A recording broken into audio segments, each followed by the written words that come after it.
What's up guys, welcome to AnimeKouhai. If you want to help me out, please hit the like button and subscribe to my channel. It was Hinata, sneaking up in an attempt to startle me. Benimaru laughed in my face.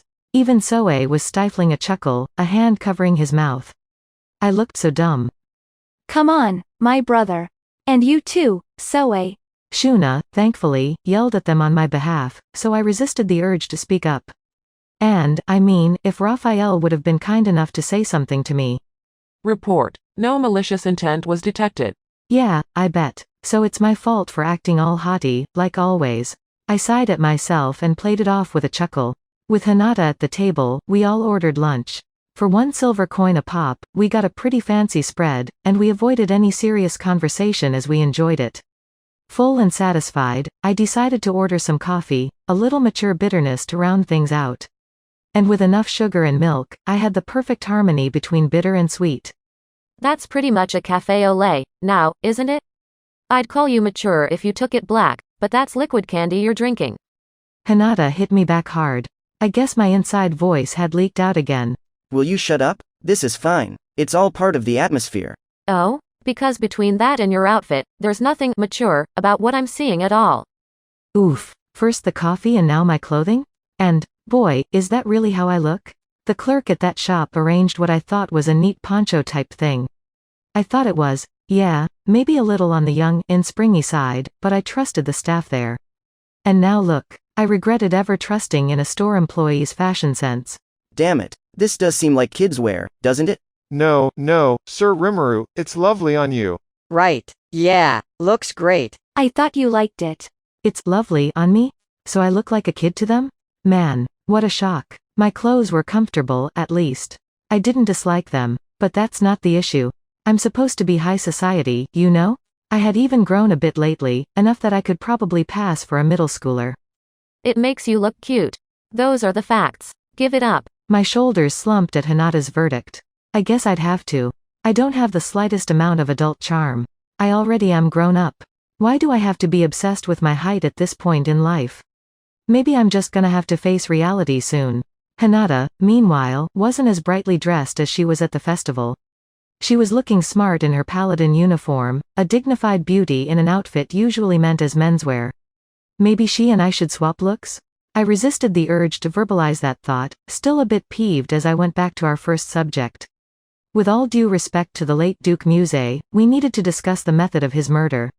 So if there are handguns around, do you think a sniper did it? I don't know much about guns, but a handgun's range doesn't go beyond 50 yards or so, does it? Said Hinata. Maybe. So we'd need something like a rifle. Are there sniper rifles in this world or anything? I couldn't tell you. I've certainly never seen one, but I can't guarantee there aren't. Right. But maybe it's better, for now, to assume there were and act based on that. I decided to send a thought communication to Benimaru and the others to describe the kind of rifle I was envisioning. Interesting weapon. Yes, if someone used that, I can understand why I didn't detect it. I think I could handle this weapon well enough. We can mix up the required gunpowder, and I imagine Dold would be able to make the unit itself for us. The three of them had a variety of feedback. Benimaru didn't seem too impressed, but to Soe, it was a threat that he clearly didn't have a countermeasure against as a bodyguard. It was a different sort of mission, and a different sort of challenge. Shuna, meanwhile, was eager to make one of her own, the scariest reaction of all. I'm sure it was possible, yes, but should we? The development of guns changed the entire nature of wars, although the nature of war in this world was more about the quality of your offense than the quantity, which often made traditional Earth strategy obsolete. Bringing guns into the mix seemed dangerous to me. I figured we should hit the brakes on that for the time being. In the other world, this is a brutal weapon, something that can make even a powerless person the strongest out there. I can't say how effective it'd be over here, but maybe you could defend yourself against a magic beast or the like. Well, you can run out of bullets, but you will never run out of magic. But you could always make higher caliber weapons for extra punch, and with enough of them, you could be a serious threat. But I hope you won't start mass producing them just because you can, alright? Yes, it certainly wasn't impossible. In fact, it was very possible. That was why Hinata put her foot down so fast. We'll see. I think magic's gonna win out in a fight, but arming the general populace with guns would still be dangerous. The lack of widespread gun ownership in Japan made me feel that particularly keenly. Looking at the news from overseas, you had situations where guns helped protect someone, but there were a lot more cases where nothing would have happened if guns hadn't been added to the mix in the first place. With that in mind, giving everyone access to such a lethal weapon out of nowhere seemed hazardous. All right, we'll keep this strictly confidential and stick to research only, then. That seemed to placate Shuna, so we decided to go with that. And besides, threat or not, they didn't work on us, so it wasn't that big of an issue, was it? Report. Someone without the relevant knowledge would not understand what happened if they witnessed someone being shot to death. There is a potentially high chance someone near the victim is suspected as the killer. That word of caution from Raphael sure came out of nowhere. What did it mean? Someone near the victim. Oh, right. If someone right by me got assassinated, I'd be a prime suspect, wouldn't I? That did make sense. And since Hinata was so closely involved with me, she probably wouldn't be allowed to testify on my behalf. If the killer got away, and the weapon was never found, there was every chance I could be framed for murder. That was close. I could have fallen right into that trap if we didn't have this little chat. Not that I knew whether a trap was in place at all, but if Raphael was on the lookout, I'd better assume there was. Either way, we'll all have to be real careful at tomorrow's council meeting. I don't think non-magical lead bullets would do much more than sting if they hit us, though. I don't see cause for too much alarm, said Shuna. No, I wouldn't underestimate it like that.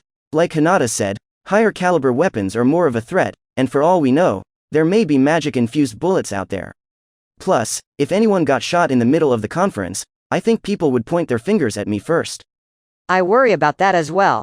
I will station replications around the council and stay on enhanced guard, said Soe. That's Soe for you. He must have reached the same conclusion without me pointing it out. Right, thank you. Of course. I trusted he could handle any suspects he stumbled upon. With that concern addressed, I went back to the main topic.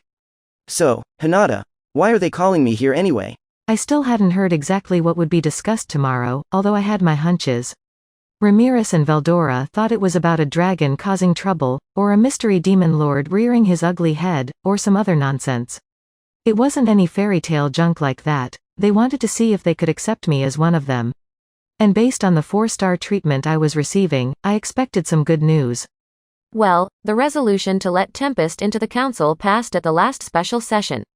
At the regular session tomorrow, you'll be asked to sit for a Q&A before they officially enact it. Bingo. Those fools could spout off all that nonsense because they were oblivious to the truth. I was smart to ignore them. Oh, really? I was expecting as much. I nodded, as if I knew everything in advance, as Hinata gave me a doubtful look. Report. Based on the current situation, there is no other potential possibility. The subject Hinata Sakaguchi is believed to be thinking, why that act? At the moment. Huh? So sneering at her just made me look stupid, huh? And sure, I didn't have any doubts about this, but even I had my guesses about what they wanted. Like, what if they asked about my Magitrain ideas or the requests to sell the weaponry Kurabe showed off? Or what if they interrogated me about which countries were asking us to reveal our research results? There was a pretty broad range I could picture, which gave me a headache. But Raphael was confident this was about Tempest's admission. I wish it could have clued me in earlier. With a nervous cough, I took a sip of coffee. Hopefully, I covered myself well enough. Regardless, it's still not official yet, so try not to do anything dumb, alright? And I think, during the Q&A, they'll probably ask you some tough questions and try to get under your skin as a demon lord. Don't fall for their tricks, okay? I wasn't sure I covered for myself at all, but Hinata didn't seem to care either way. I guess it'd be trouble for her if I screwed up the meetings, since the Holy Empire of Lubelius was supporting us and all, it'd make them look terrible.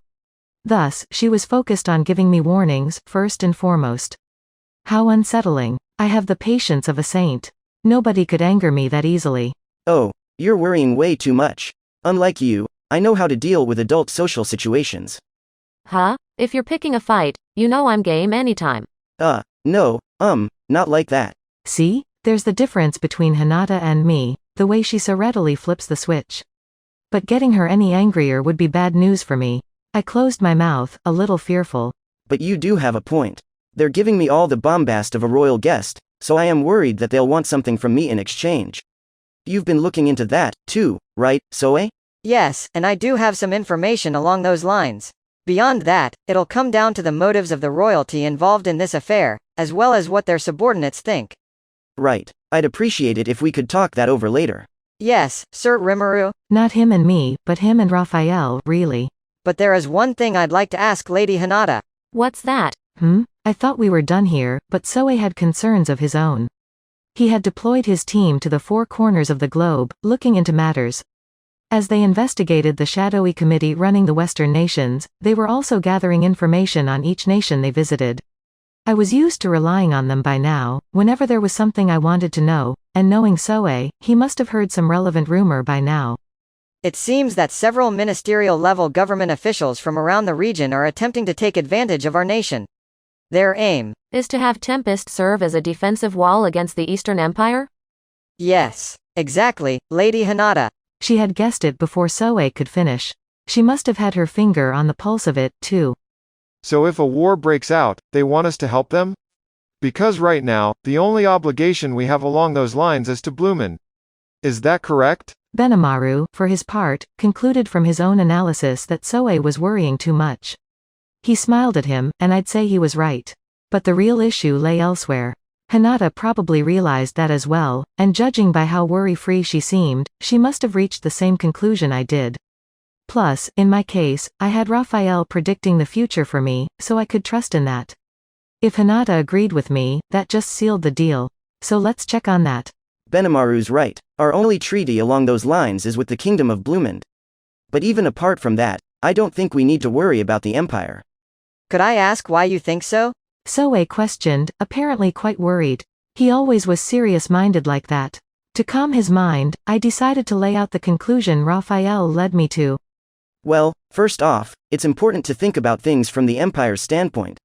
If the Empire tried to attack the Western nations, what kind of strategy could they devise for that? That's it for this video, guys. Thank you for always watching my videos and supporting my channel. Shoutout to Night Gazer, Gina Esteoko, Pickle Rick, Fennec Foxy, Rembaru, Black Marshmallow, Rahul Subramanian, Chadvota, John Charles, and last but not least, shoutout to Sigfred Layag. I'll see you guys in the next video.